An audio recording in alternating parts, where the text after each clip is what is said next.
বিসমিল্লাহির রহমানির রহিম।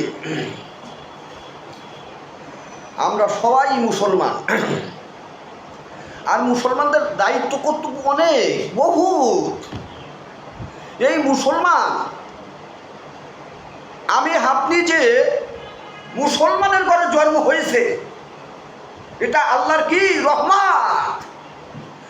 আমাদেরকে মুসলমান হওয়ার জন্য আল্লাহর নিকট দরখাস্ত করা লাগে নাই। আল্লাহর খাস রহমত। চিৎকার মেরে বলেন সুবহানাল্লাহ। আপনার আমার নবী, এই নবীকে আল্লাহ সারা বিশ্বে সমস্ত যত সৃষ্টি জগৎ আছে, এই সৃষ্টি জগতের জন্য রহমত করে পাঠাইছেন। হযরত মুহাম্মদ সাল্লাল্লাহু আলাইহি ওয়াসাল্লামকে কি করছেন? রহমত করে। শুধুমাত্র মুসলমানদের জন্য না, সারা বিশ্বে যত সৃষ্টি জগতের ভিতর যা কিছু আছে সব কিছুর জন্য নবী ছিল রহমত। নবী কি ছিল? রহমত। আল্লাহ কুরআনে পাকে ঘোষণা করেন, বলেন ওয়ামা আরসালনাকা ইল্লা রাহমাতাল লিল আলামিন।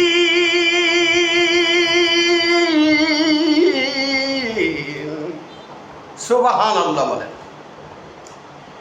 সারা পৃথিবীর জন্য, সারা বিশ্বের জন্য আমি আপনাকে রহমত করে পাঠিয়েছি। নবী এসেছেন দুনিয়ার মানুষের মুক্তির জন্য। আমার আপনার নবী এসেছেন কিসের জন্য? দুনিয়ার সমস্ত মানুষের মুক্তির জন্য। মানুষ কিভাবে শান্তি পায়, এই শান্তির জন্যই আমার নবী এসেছেন। নবীকে আল্লাহ রহমত হিসেবে সমস্ত মানুষের জন্য পাঠাইয়াছেন। ওরে 60 বছরের কাটটা কাফেরও যদি নবীর কাছে আইসে বলছে, হুজুর আমাকে জলদি কলমা পড়াইয়া দেন, সঙ্গে সঙ্গে কলমা পড়াইয়া দিয়েছেন। এইটাই ছিল রহমত। এই কারণে সমস্ত মানুষের জন্য, সৃষ্টি জগতের জন্য আল্লাহ নবীকে কি করছেন? রহমত করে ফাটাইয়াছেন। রহমত করে ফাটাইয়াছেন। এই পৃথিবীতে শান্তি আসবে কি করে? মানুষের ব্যক্তিগত শান্তি, আবার পরিবারের শান্তি, সমাজের শান্তি, আবার রাষ্ট্রের শান্তি।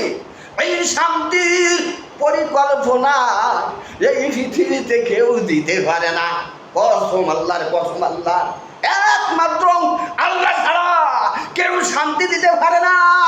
কথা ঠিক না ঠিক? এক আল্লাহ শান্তি দিতে পারে। মানুষের মন, মস্তিষ্ক, আইন ধারা পৃথিবীতে কখনো শান্তি আসতে পারে না। কথা ঠিক না ঠিক? আমাদের স্রষ্টা আল্লাহ, আল্লাহ আমাদের সৃষ্টি করিয়া পথের দিশা দিয়েছেন। কোন পথে চললে মানুষ শান্তি পাবে, কোন পথে চললে মানুষ মুক্তি পাবে। এই পৃথিবীতে পথ হচ্ছে দুইটি। কয়টি পথ? আল্লাহ দুইটি পথ দিয়েছেন। একটি পথ দেখাইছেন শয়তান,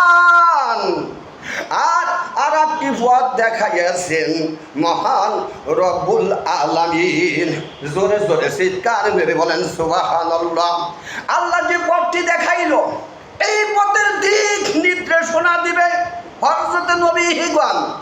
আর এই পথে শেষ ঠিকানা হবে জান্নাতুল ফিরদাউস। জোরে জোরে বলেন সুবহানাল্লাহ।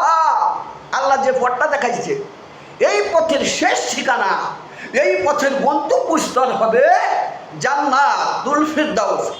আর শয়তান যে পথটি দেখাইয়া আছে, ওইটা হচ্ছে বাম দিকে। এই পথের শেষ ঠিকানা হবে জাহান্নাম। জোরে জোরে বলেন নাউজুবিল্লাহ। শয়তানের পথ যদি অনুসরণ করো, এই শয়তানের পথ শেষ ঠিকানা হবে জাহান্নাম। সবাই বলেন নাউজুবিল্লাহ।